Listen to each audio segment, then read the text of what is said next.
Jagan arrest అయితే జరుగుతుంది. ఒకవేళ జగన్ గారి అరెస్ట్ జరిగితే కనుక రాష్ట్రంలో ఒక సంచలనమైనటువంటి విషయం అయితే జరుగుతుందండి. ఏమో రాజకీయం కదా, ఎలాగైనా జరగవచ్చు.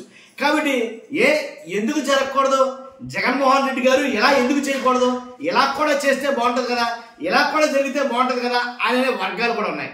కాబట్టి టీడీపీ జనసేనకు సంబంధించిన కొన్ని మీడియా ఛానళ్ళు కాబట్టి ఈ విషయాన్ని హైలైట్ చేసి మరి చెప్తున్నాయి. ఉపయోగమేం లేదు జగన్మోహన్ రెడ్డి గారు ఎలా చేసినా సరే అనేది మాట్లాడుతున్నాయి.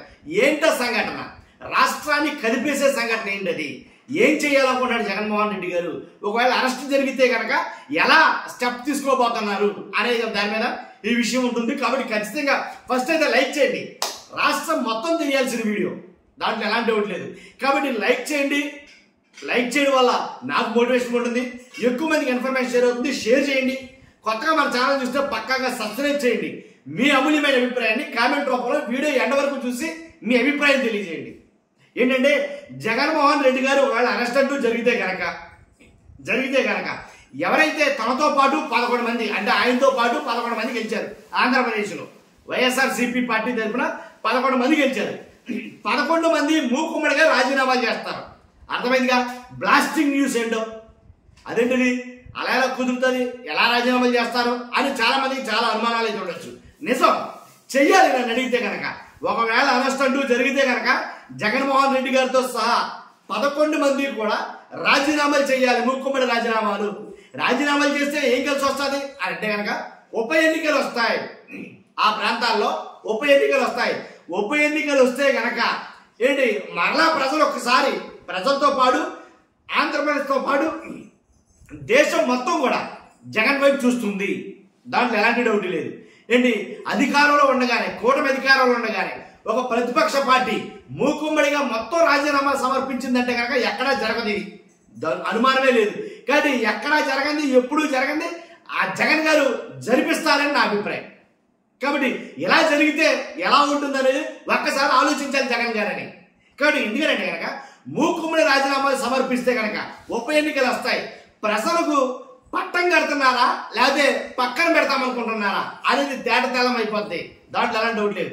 కాకపోతే టీడీపీ జనసేనకు సంబంధించిన మీడియా ఛానల్ ఏం చెప్తున్నాయంటే కనుక ఒకవేళ నిజంగా రాజీనామాలు చేసి ఎన్నికలకు వెళ్తే కనుక ఏంటి ఈసారి ఆ 11 కూడా రావు, 11 ప్లేస్లో ఏ ఒక్కటి మాత్రమే వస్తుంది, అది కూడా మా వస్తే జగన్మోహన్ రెడ్డి గారు మాత్రమే గెలుస్తాడు, మిగిలిన 10 స్థానాలు కూడా పోతాయని మాట్లాడుతున్నారు. నిజమా?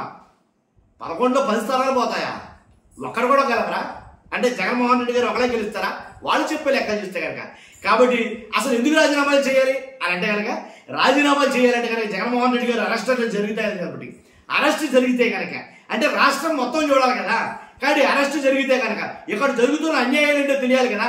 అరెస్ట్ అంటూ జరిగితే కనుక ఇక్కడ జరుగుతున్న అక్రమ అరెస్టులు అంటూ ఏంటో తెలియాలి. కాబట్టి ఇలా చేస్తారు అని వైసీపీలో ఒక పార్టీ ఆలోచన అయితే ఉందని మాట మాత్రం వాస్తవమే. మాట్లాడుకున్నారు ఈ విషయం గురించి, చాలా మంది మాట్లాడుకున్నారు, ఇలాగే మాట్లాడుకున్నారు.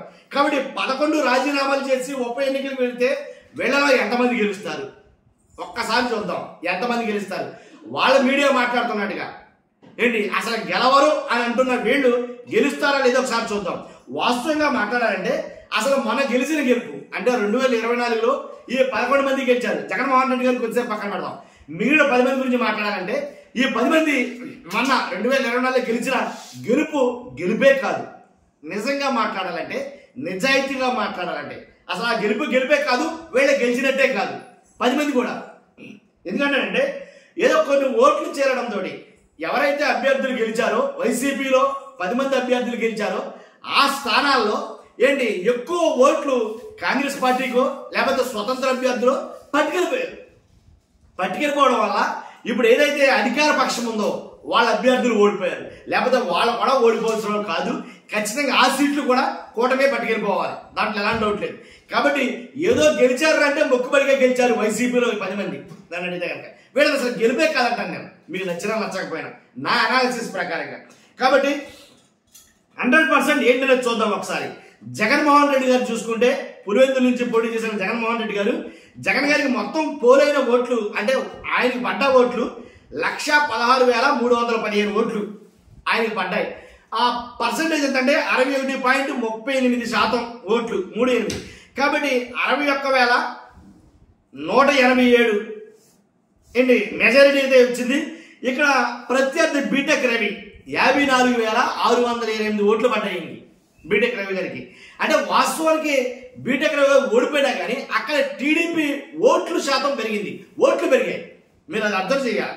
2019 కంటే 2024 ఎన్నికల్లో ఇంచుమించుగా 22,000 ఓట్లు పెరిగాయి టీడీపీకి అక్కడ. అంటే ఒకసారి ఆలోచించాలి ఏం జరుగుతుంది అనేది. కాబట్టి తర్వాత ఆర్ మత్స్యలింగం 65,658 ఓట్లు వచ్చినాయి ఈయనకి. ఈయన ప్రత్యర్థి ఎవరంటే కనుక పైగా ఇది పాడేరు కాన్స్టిట్యున్సీ, అరకు కాన్స్టిట్యున్సీ. అరకులో ఈయన ప్రత్యర్థి రాజారావు, ఆయనకి 33,780 కోట్లు వచ్చాయి. తర్వాత ఎం విశ్వేశ్వరరాజు పాడేరు, ఇది ఎస్సీ రిజర్వ్ నియోజకవర్గం.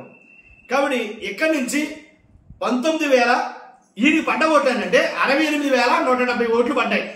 ఎం విశ్వేశ్వరరాజు పాడేరుకి 68,170 ఓట్లు పడ్డాయి.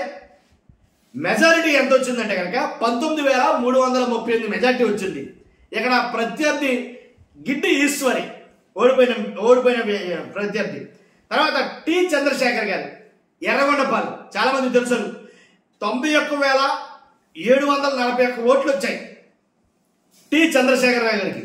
కాబట్టి 5,200 ఓట్ల మెజారిటీతో మాత్రమే గెలిచారు. చాలా జస్ట్ మార్జిన్ ఇది. ఏంటి 5,200 ఓట్ల మెజారిటీ. ప్రత్యర్థి ఎవరంటే గూడూరు ఎలక్షన్ బాబు, చాలా స్వల్ప మెజారిటీతో గెలిచాడు ఆయన విశ్వేశ్వరరాజు గారు. తర్వాత టి చంద్రశేఖర్ చెప్పేశారు అది. తర్వాత బి శివప్రసాద్ రెడ్డి దర్శి, ఇక్కడి నుంచి ఈయనకి జస్ట్ ఈయన మెజారిటీ ఎంత అంటే 2,456, చాలా స్వల్ప మెజారిటీ. 2,456 మెజారిటీతో గెలిచాడు ఈయన. ఏంటి పోలైన ఓట్లు అదే వచ్చిన ఓట్లు 101,889 ఓట్లు పడ్డాయి ఈయనకి. అదే ప్రత్యర్థి టీడీపీకి గొట్టిపాటి లక్ష్మి గారికి 99,433. గెలిచేయాల్సిన అభ్యర్థులే జస్ట్ మార్జిన్ తోటి పోయారంతే. దాసరి సుధా బద్వేల్ నియోజకవర్గం మెజారిటీ ఎంత అంటే 18,567 వచ్చింది. ఇక్కడ బీజేపీ అభ్యర్థి బొజ్జ రోషన్న 71,843. ఏ అమర్నాథ్ రెడ్డి రాజంపేట 7,000 మెజార్టీ అనుకోండి. కాకపోతే 96,609 ఓట్లు అయితే కనుక వచ్చాయి ఇంటికి. ప్రత్యర్థి బాలసుబ్రహ్మణ్యం టీడీపీ. ఇప్పుడు వై బాలనాగిరెడ్డి చూసుకుంటే మంత్రాలయం 12,805 ఓట్లు మెజారిటీ వచ్చింది. 87,662 ఓట్లు పడ్డాయి. ఎన్ రాఘవేంద్ర రెడ్డికి 74,857 ఓట్లు అయితే కనుక వచ్చాయి, గట్టిగానే వచ్చాయి. బి విరూపాక్షి ఆలూరు మెజారిటీ ఎంత ఉన్నారు 2,831, స్వల్ప మెజారిటీ. అందుకే నేను ఫస్ట్ చెప్పా ఏమని, అసలు గెలిపే కాదు ఓట్లు ఏదో చేరడంతో గెలిచారని. స్వల్ప మెజారిటీ విరూపాక్షి గారిది ఆలూరు నియోజకవర్గం 2,831, 1,224 ఓట్లు పడ్డాయి. తర్వాత పి ద్వారకారాజిరెడ్డి తంబల్లపల్లె 10,000 మెజార్టీ వచ్చింది. 94,136 ఓట్లు అయితే వచ్చాయి. విజయచంద్రారెడ్డి ప్రత్యర్థి 84,033 ఓట్లు అయితే వచ్చాయి. పెద్దిరెడ్డి 6,095 మెజారిటీ. పెద్దిరెడ్డి రామచంద్రారెడ్డికి 6,095 మెజారిటీ. పొంగనూరు ఏంటి 1,793 ఓట్లు అయితే వచ్చాయి. చల్లా రామచంద్రారెడ్డి చూస్తే కనుక 94,698 ఓట్లు అయితే కనుక పడ్డాయి. నేను ఈ లెక్క ఎందుకు చెప్పానంటే మీకు అర్థం కావాలి ఈ పాటికి. ఎందుకంటే పెద్ద ఏమి మార్జిన్ పెద్ద విభక్తమైనటువంటి మెజారిటీని వచ్చి గెలవలేదు. స్వల్ప మెజారిటీ తోటి వేలు మాత్రమే ఆ మెజారిటీతో గెలిచారు.